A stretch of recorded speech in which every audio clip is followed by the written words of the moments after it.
Welcome back to Tactical Knowledge's Guide to Creating and Preparing for Competitive Pokemon Battles. In our last video, we spoke about the roles your team members will be fulfilling. In this fourth video, we discussed the threats your Pokemon will have to counter, and how you should prepare them accordingly.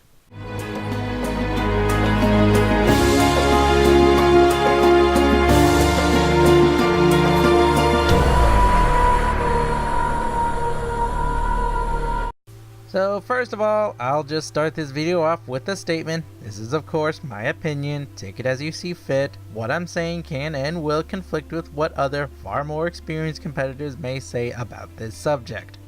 Now, moving on to the video. When I talk about countering threats, I don't necessarily mean the biggest threats an opposing team may run, such as Tapu Koko, Celesteela, Pheromosa, Arcanine, or other such Pokemon that the highest levels of VGC players use on their teams and are often frequently seen.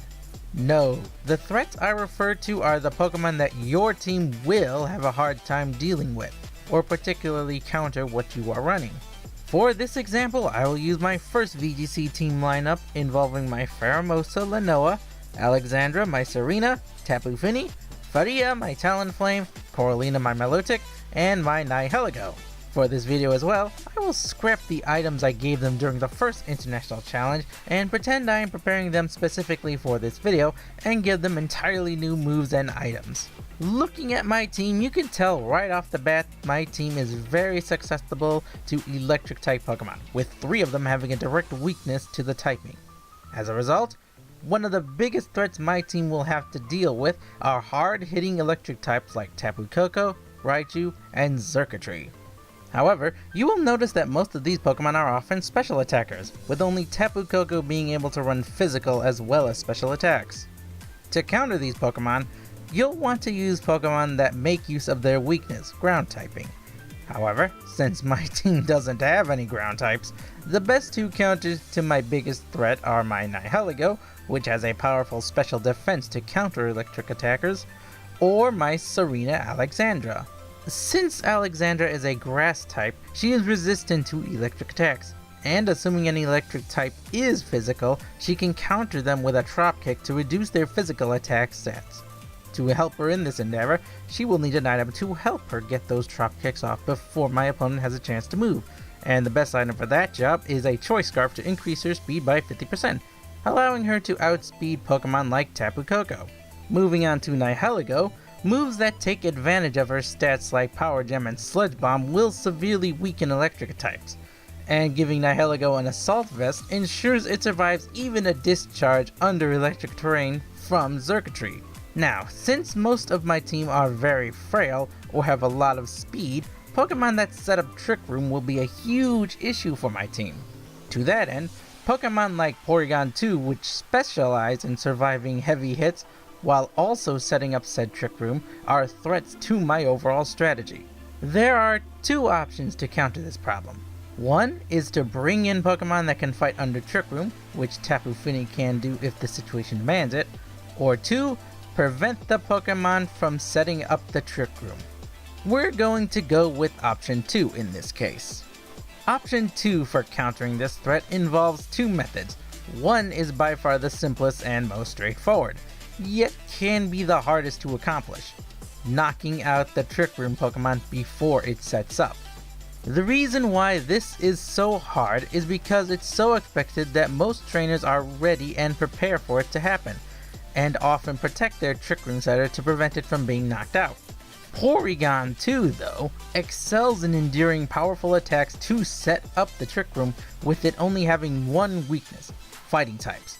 However, if you've noticed, my team has probably one of the strongest, if not the strongest, fighting type in all VGC, Pheromosa. Lanoa, my Pheromosa, specializes in hitting extremely hard and fast and punishing those who do not have a counter to her power. Porygon 2, however, is one of the few Pokemon capable of surviving her strongest fighting type attack, a high jump kick.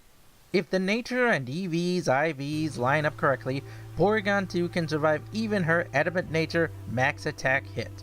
However, giving her a Vitamin Z crystal and using said move against Porygon 2 Porygon 2 cannot survive unless a miracle happens.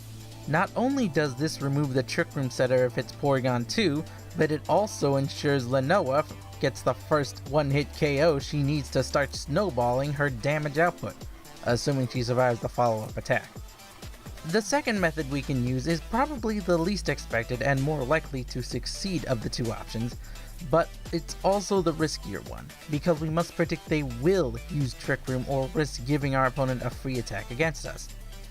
The method is simply to use the move Taunt and force the Porygon 2 in this case to use only offensive moves against us, nullifying the Trick Room until the taunt wears off. This method of course exposes us to attack, because if Porygon 2 stays in and doesn't go for Trick Room, it will attack us without any damage being done to it. For our team, we have 3 possible Pokemon that can perform this action: Lenoa my Pheromosa, Faria my Talonflame, and Tapu Fini. If we choose either my Pheromosa or Talonflame, we give up an offensive move for a status move. But because we're faster and because Trick Room has a negative priority, ensuring it goes last, we will prevent Trick Room from activating for the remainder that Porygon 2 stays in, until Taunt wears off. Now, because half of my Pokemon are physical attackers, including Talonflame, Pheromosa, and Serena, I am susceptible to Burns or Intimidate Pokemon strategies. To counter this, my special attackers Tapu Fini and Coralina my Milotic are equipped to combat them. For starters, Tapu Fini will make use of a wide variety of moves, including Moonblast, Ice Beam, Muddy Water, and Shadow Ball for the rare times I face a Psychic or Ghost type. To maximize my special attack output, I will equip Fini with a choice specs to increase her impressive special attack power by 50%. Coralina, thanks to her ability Competitive, will be prepared to chase away and prevent the use of Intimidate Pokemon, lest they grant her a substantial increase to her attack power by lowering her stats with Intimidate.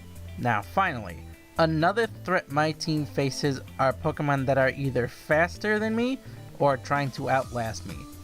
2 such examples are Tailwind setters for the speed, and finally, the best Pokemon to stall opponents, Celesteela. My counter to these 2 threats are wrapped up in one nice little package: my Talonflame Faria. To ensure that nobody outspeeds me, Faria is trained to use Tailwind to counter other Tailwind setters. And in the off chance that I don't need to outspeed, I can use Flare Blitz and the ever-threatening Priority Brave Bird to deal heavy damage to even the tankiest of defensive Pokemon. The only Pokemon that will survive with minimal damage are those resistant to fire or flying type attacks. To accomplish this, I can give my Talonflame either Flyim or Firium Z to maximize one of those 2 attack types, or even a Life Orb to increase our overall damage output. Now, this team I've given you and the item choices they have are not exactly the end-all must-have items they need to counter the threats this team will have difficulty with. This is merely a guideline in how you should be thinking about your team, and how you should be thinking about countering the threats your team has. Every team will have threats to them, and each team will require different counter preparations to those threats. Remember that when you create your own team, and think about not only the major threats you will have difficulty with, but how you can use your Pokemon to counter those threats. In our next video, we'll discuss how our team synergizes together, what team members combined have good synergy, and how certain team members and strategies will require workaround because they lack synergy. And finally, their overall synergy level when it comes to tactical and strategic move making. Until next time, my tacticians.